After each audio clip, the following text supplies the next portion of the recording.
महान तमिल कवि तिरुवल्लुवर जी ने लिखा है, புத்தேளுலகத்தும் ஈண்டும் பெறலரிதே ஒப்புரவின் நல்ல பிற।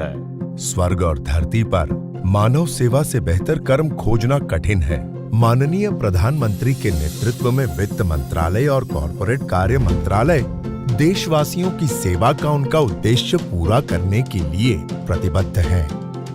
माननीय प्रधानमंत्री नरेंद्र मोदी जी के नेतृत्व में वित्त मंत्रालय सुशासन और लोक कल्याण की भावना को लेकर इन सिद्धांतों और पहलों के साथ आगे बढ़ रहे हैं।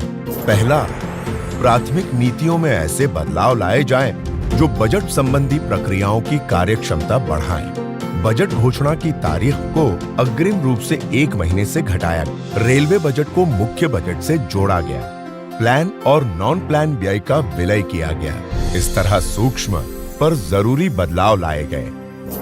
दूसरा, सरकार की जिम्मेदारी यह है कि वह कमजोर की सहायता करे और उन्हें वित्तीय धाराओं से जोड़े।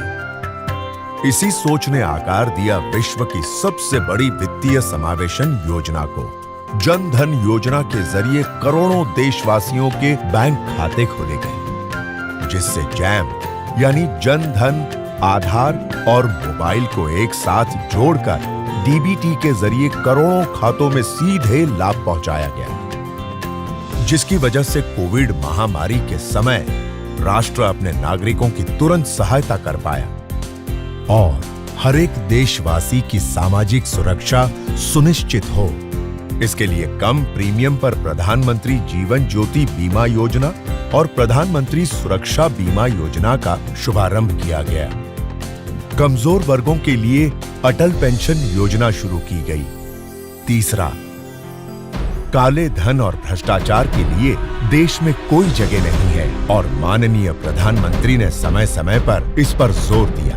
इसके लिए उन्होंने नोटबंदी का ठोस कदम उठाया ताकि देश से काला धन मिटे और देश की अर्थव्यवस्था नियमित रूप से बढ़े। आगे देश को काले धन के विरुद्ध लड़ाई में अंतर्राष्ट्रीय संधियों और नए नियमों का साथ मिला।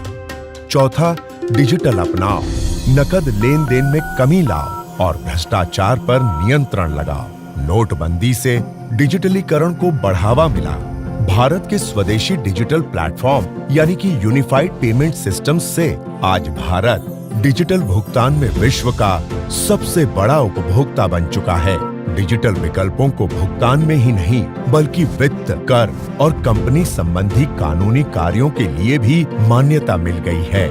पांचवा, देश के कायाकल्प के लिए बड़े बदलाव जरूरी हैं और इस सोच का परिणाम है जीएसटी यानी गुड्स एंड सर्विसेज टैक्स, जिसमें बढ़त और सकारात्मक नतीजे लगातार प्राप्त हुए हैं और इसे अभूतपूर्व गति से देश में आधुनिक आधारभूत ढांचों का निर्माण हो रहा है और करोड़ों देशवासियों की जिंदगी में सकारात्मक बदलाव आ रहे हैं।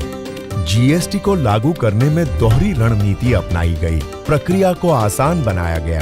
गैर जरूरी व्यय और धोखेबाजी पर नकेल कसी गई। नतीजा, टैक्स भागीदारी को बढ़ावा। छठवां, राज्यों की अहम भूमिका को सराहना और उनकी वित्तीय सेहत में सुधार लाना। केंद्र ने राज्यों का हिस्सा बढ़ा दिया। सातवां, मौजूदा संस्थानों को मजबूती और नए संस्थानों व सेवाओं का निर्माण। विकास और नियमों के दोहरे लक्ष्य को पूरा करने के लिए कई नई पहलें शुरू की गई। जब कोविड का प्रकोप फैला तब डर का माहौल था। ऐसे में व्यय कार्य को जरूरी सेवा के अंतर्गत लाया गया ताकि भुगतान में कोई बाधा न आए। आपातकालीन सेवाओं को एक साथ जोड़ा गया। नियमों में छूट दी गई ताकि कोविड संबंधी जरूरी सेवाओं और सामग्रियों की कमी न हो। पुनर्वास के लिए पैसों की गति को रुकने न दिया गया। वैक्सीन निर्माण, खरीद और संचालन के लिए पूंजी उपलब्ध कराई गई। एमएसएमईज को गारंटी स्कीम का अधिकतम लाभ मिला। माननीय प्रधानमंत्री के मार्गदर्शन में एक अनोखी पहल आत्मनिर्भर पैकेज की शुरुआत की गई, जिसका मूल्य लगभग 21 लाख करोड़ रुपए था। कोविड के दौरान कई बुद्धिजीवियों की ये राय थी कि इस महामारी का असर भारत में लंबे समय तक रहेगा, पर माननीय प्रधानमंत्री नरेंद्र मोदी जी के कुशल नेतृत्व में इस स्थिति पर मजबूती से काबू पाया गया। IMF और विश्व बैंक ने घोषित किया है कि इस साल अन्य बड़े अर्थव्यवस्थाओं के मुकाबले भारत की अर्थव्यवस्था सबसे तेजी से बढ़ेगी। इन प्रयासों का लक्ष्य है जनता की समृद्धि। महात्मा गांधी के आध्यात्मिक मार्गदर्शक श्रीमद राजचंद्र के शब्दों में, भाग्यशाળી हो तो तेना आनंदમાં બીજાને ભાગ્યશાળી કરજો। अपनी समृद्धि की खुशी में औरों को समृद्ध बनाइए।